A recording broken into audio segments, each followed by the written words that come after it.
Tom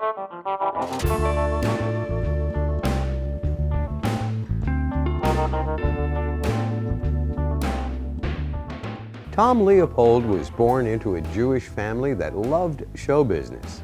He was only a few years out of high school when he began working with some of his boyhood idols, Steve Allen, Bob Hope, and Lucille Ball.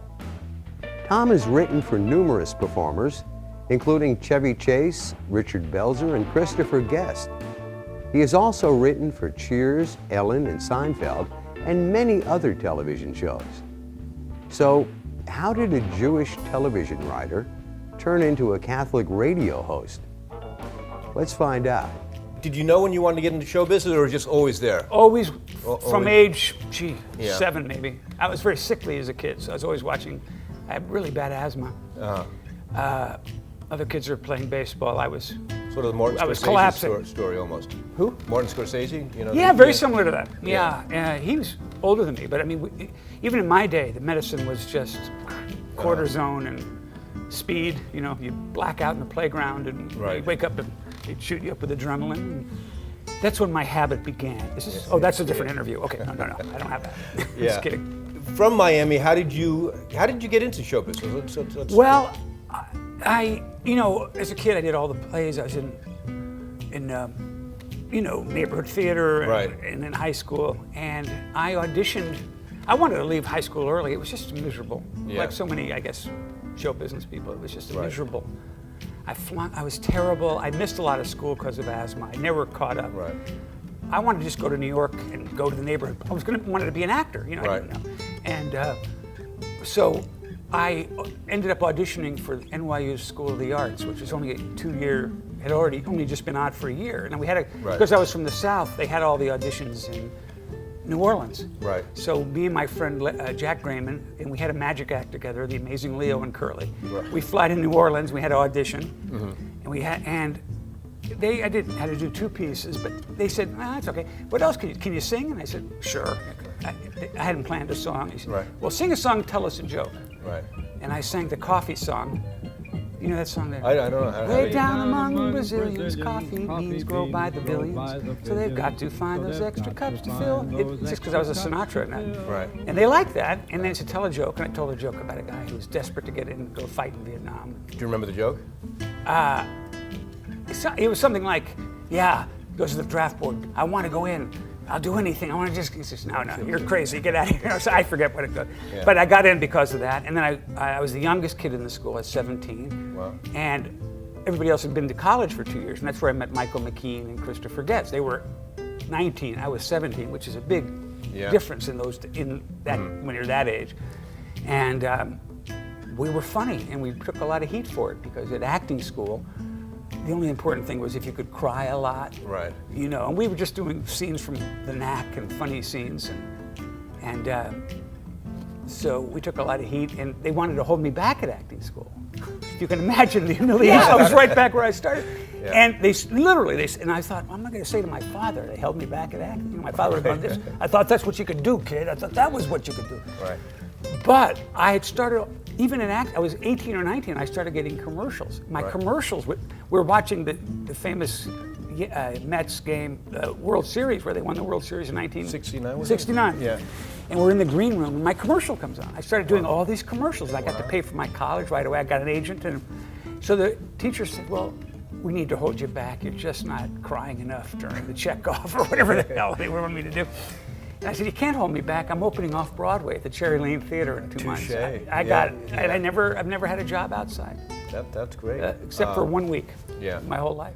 Tell us about your conversion. How did that happen and why? Well, it was amazing. I mean, it was just the last thing I expected. As I do in my one-man show, A Comedy Writer Finds God, I talk about it all happened because of the illness of my younger daughter, Gussie. And she was afflicted with this life-threatening eating disorder when she was about 12. It was really horrible. It went on for a long time. And, I won't go too much into it, but it's one hospital after another, one therapy after another, one doctor. There were no answers. She couldn't go to school anymore. It was quite serious. And she was in yet another hospital, really wonderful people, a Christian hospital, because Right. for no other reason than it had a high success rate. Right. And it had horses, and we thought equine therapy, because she'd been a wonderful writer, and is a wonderful writer. Yeah. And it was Christmas Eve, and this is after a couple of years of just heart-stopping Right. terror, really. And she had been there. We hadn't been able to see her for 4 months. That's how they just Yeah. kept her there for 4 months to try to bring her back. So we're in this Dude Ranch motel room in Yeah. Wickenburg, Arizona. We were only going to have Gussie for Christmas Day. So Christmas Eve, my wife, Barbara, and my older daughter, Olivia, who'd been such a wonderful sister through all this, we're decorating this little Dude Ranch motel room with Christmas stuff from the only store still open in town, Right. the dollar store, the Tiffany's of Wickenburg. Yeah. And, you know, we're each trying not to let the other one know how sad we are. One of us is missing, and we go to bed early, and I take the upper bunk. My wife won the toss. Yeah. And I prayed for the first time in my life, really. Yeah. I mean, and the thing is, I never had any religious, in my Jewish Cultural life. Jew, yeah. Yeah, cultural Jew. Right. My parents only joined a synagogue to audition for the shows, really. Yeah. And when the show was over, they'd go to another temple when they were doing another show, or doing My Fair Lady or something. Yeah. And they were great, but they were wonderful parents. Right out of and Hollywood. The whole story is right out of Hollywood, anyway. very Yeah. proud to be Jewish, always. I mean, you don't get much more Jewish than a Jewish comedy writer, and still very proud to be Jewish, and Right. the next step, as far as I'm concerned, Catholic. So I prayed that night, but I realized, because my only knowledge about praying or anything is what I would see in the TV or on movies. So I'm praying, and I realized that I'm praying like Ward Bond in an episode of Wagon Train that I had seen when I'm a Yeah. kid. Like, Lord, I'm not takes a Stetson off, you know, I'm not a praying man, Lord, but if you'll just let that girl live who's come down with a wagon train fever, I don't Right. remember what. Until we get through Comanche territory, while I'll buy her that calico dress, you know. And I think, what the heck am I doing? I can't pray like Ward Bond. This is Yeah. my kid. And for the first time, really, in my whole life, I took a shot. And I just said, look, give me some sign you're up there. I can't make it alone. Right. And then the Ambien did its magic fairy dance, as I like to say. And I get up at 4 in the morning, and this is all true. And I go out in the desert, and it's unbelievable. Right. The sky's a color I'd never seen, a billion stars up, the smell is great, air. And all that was missing was a heavenly messenger, right? Right. I'm all by myself, and I hear this motorcycle, and then this heavenly messenger shows up, no kidding. Wow. Is a guy about 75 with a leathery old ex-Marine driving a motorcycle that he made himself with It's deer Ward Bond antlers for for him. back, yeah. Yeah, not Ward Bond, but could have been. Yeah. The guy was so tough looking, this old guy was a Marine, turns out. Yeah. He made Clint Eastwood look like Tim Gunn. Wow. Thank you, ladies and gentlemen. Anyway, I'm in the Friars Club, I got to do shtick. Yeah. But he comes up comes up to me, and he starts talking to me, right? Yeah. And I'm from New York, so I figure, hey, he's one more old weird guy. No Right. big yeah, deal yeah. to me. What does he want? But he Yeah. has this amazing charisma and power, and he starts telling me all about his life. That Right. He's married to a woman named Shepherd. This is Christmas Day. Wow. How she brought him to Jesus at 33. 33. Yeah, and he keeps saying to me, and this is, in my show, I just say that it's me, but my wife was with me. He keeps saying, God, he keeps saying, you know what I'm talking about. Yeah. You know what I'm talking about. And the truth is, I wasn't even sure he was there. I thought it was an ambient side effects or something, you know, like you may see a guy in the desert, you may wake up with a half-eaten cake in your Right. bed, you know, who knows. And then other things began to happen. You know, just, okay, that's interesting, but, you know, we're desperate for any kind of sign. Right, We've been sure. through so much. Especially that days, yeah. Yeah, and Gussie's in the hospital, and then we come back, and a couple of weeks later, I'm walking down the street with my friend Paul Schaffer. Right. He's a wonderful guy and a great pal. And we're walking down Madison Avenue. A homeless guy comes up Yeah. and asks for money. It happens all the time. Sure. There's always somebody on a corner with a paper cup. One time I was walking by a guy, put coins in his cup, coffee splashed up. So construction worker. He almost killed me. This Yeah. guy. Anyway, I said, for some reason, I said, look, it was kind of a nice looking homeless guy. Yeah. He was kind of natty for a homeless guy. I said, look, there's a deli on the corner. I'll take you in there. I'll buy you whatever you want. And usually people walk away when you do that because they want the money for booze or Right, whatever. right. He said, this guy's thrilled. He's placing his order with me like I'm going to make the sandwich, right? We go in there. Deli counter's closed. I said, he's disappointed. I said, go buy whatever you want. And he says, just give me $3. I go to McDonald's. I go, what am I doing? I got so much in my mind. I got to make this guy a project. Right. Give him the $3. But instead of moving right off, as God is my witness, his whole demeanor changed. And he just looks at me. He goes, and Paul's standing right next to me. He goes, thanks, Tom. You know who you were? Now, at no point had Paul said my name. Paul doesn't even call me Tom. He calls me Leo anyway. Yeah. But we hadn't said my name. Paul hadn't said it. I hadn't said it. And both Paul and I went, did like a Three Stooges. I mean, I was really shocked. There's a young priest on TV, and I didn't have my glasses on. He's so handsome. I think I'm watching a remake of The Thornbirds or something. This guy's gorgeous, right? Yeah. A priest. Father Jonathan Morris, who is my priest now. Wow. And he's on TV quite often. He's a wonderful guy. And he talks about this book he had written called The Promise, about how one can find grace through suffering. And suffering I had down good. Right. Grace I needed a little work. So I buy the book. It was amazingly comforting to me. Gussie is going to come home. This is all moving ahead. And we're really scared because we hoped Arizona did some good. We had no idea what to do if it hadn't, because there was nothing to do. We've done everything. Yeah. So I go to see, I want some kind of sign, it's going to be okay. I go to see the psychic that I saw when I was 22 years old. Of course, a psychic, right? Yeah. Right, Frank Andrews, who had been John Lennon's psychic. And all that. He was really amazing. He predicted everything in my life. And I met him because at 22, this girl dumped me. She left me for a handyman I'd hired to fix our toilet. True story. And my friends, I was devastated. My friends said, "Go see this guy, Frank Andrews. He's a psychic." I said, "I don't need a psychic. I need a girlfriend and a plumber." Yeah. But I go to see. He predicted my entire life. I wasn't even a writer. He's going to be a writer. It was quite amazing. And I go to see him. He didn't really see anything, and it was, I was hoping some sign about my kid. He's a wonderful guy, and I go down the steps of his townhouse, dejected, Yeah. And this is amazing. A car pulls up right in front of me. Right. And out steps a priest, but not just any priest, the Thornbirds priest, Father Jonathan. Wow. Now I had his book on my nightstand with his face, his And there handsome he was, face there, yeah. comes right out. And I go, "Father Jonathan, I have your book on my nightstand." He smiles, he comes over to me, takes my hand. And I said to him, "You think you might have a few minutes to talk to me sometime?" And he says, "Did you pay full price for the book?" No, he didn't say that. I'm lying. I had thought, because on his book it said he was worked at the Vatican, which he did for years. Right. I didn't think he was in America. Right. Because he was always broadcasting from the Vatican. He was their liaison to the press, right? And he says, "You can find me right here." And I swear, there's more stuff I can't even tell you because you won't believe it. But he turns around, he points across the street from the psychic's townhouse, my friend, to Old St. Patrick's Cathedral on Mulberry Street. Right, downtown. Now, I've been on Mulberry Street a million times, Right. and it was as if it appeared when he pointed to it, right? I hadn't even noticed it before. And I went and had sessions, talks with him, and he told him all about the stuff that seemed like coincidences to me. And he said, "There are no coincidences. God has a plan. There's a supernatural reality," which is how all these things felt to me. And I had all these questions. He said, "Take some classes," which I did, and I learned more about Judaism than I had ever known. Well, yeah. And it was, that's kind of the shorthand, but it was as if I couldn't, after a point, more things kept happening. I go, "Okay, I got it, then you're scaring me, Yeah. I got it, And people say to me, "Well, why Catholicism? Why didn't you just go back in your religion?" I said, "Well, I prayed and Jesus was the first one to show up, so it's the least I can do, Well, that's fantastic. Yeah, it's been, and now I'm on a Catholic. And Father Jonathan ended up taking over for Cardinal Dolan Catholic radio on Sirius. Right. And he says, "I want you to have your own radio show." I go, "Father, I've been Catholic for 2 weeks. I don't know anything." Yeah. He says, "No, I like it. It's what I want." He put me with this brilliant, wonderful priest, Father Leo Padalinghud, who I love, who's hilarious and a master chef and a master karate guy and very funny. Has his own cooking show on EWT. And we do this radio show. It's been about a year now, and I learned so much. I was on the radio when Pope Francis. They're waiting for Pope Francis to come out when he was made Pope, and I've met these wonderful people, Rulli and all these other.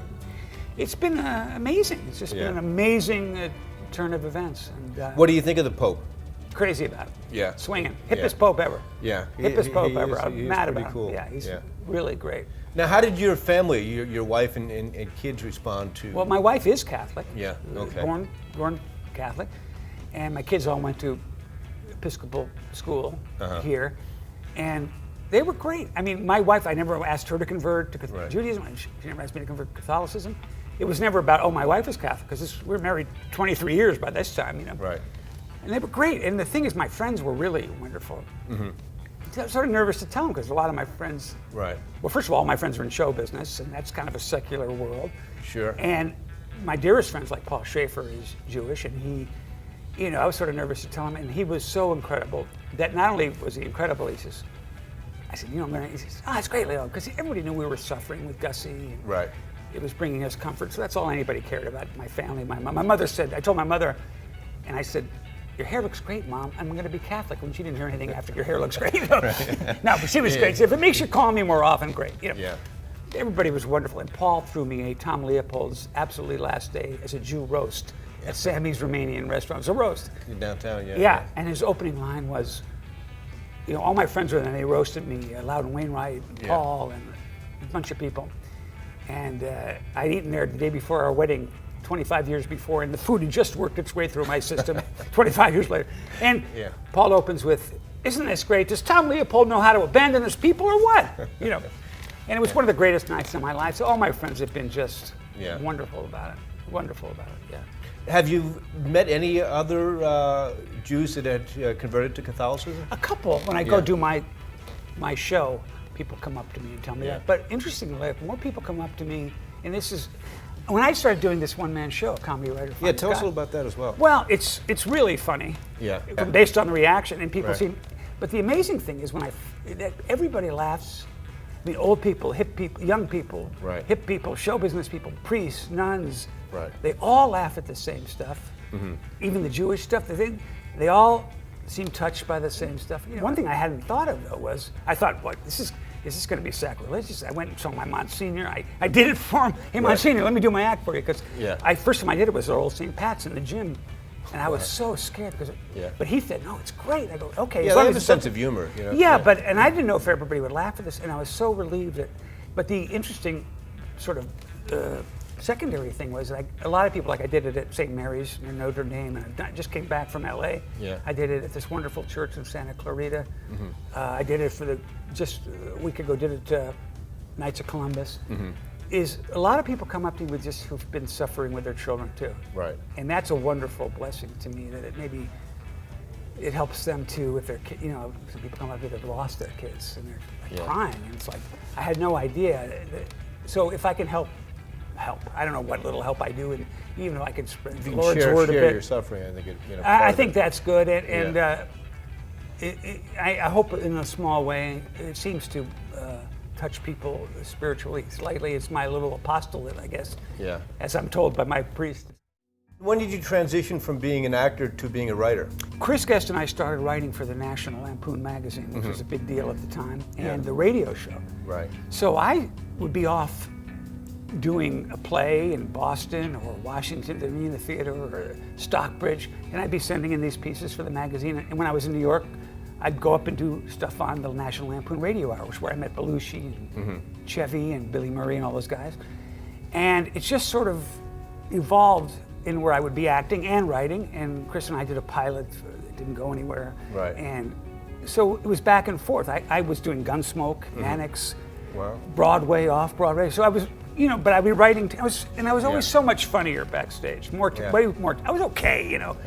But I thought, am I gonna do a play Uncle Bill on the Waltons when I'm 50? I mean, I was always much more talented backstage being funny. And it turns out when we started doing these articles, when I started writing for the Lampoon, I thought, oh God, I can write. You know, I had no idea.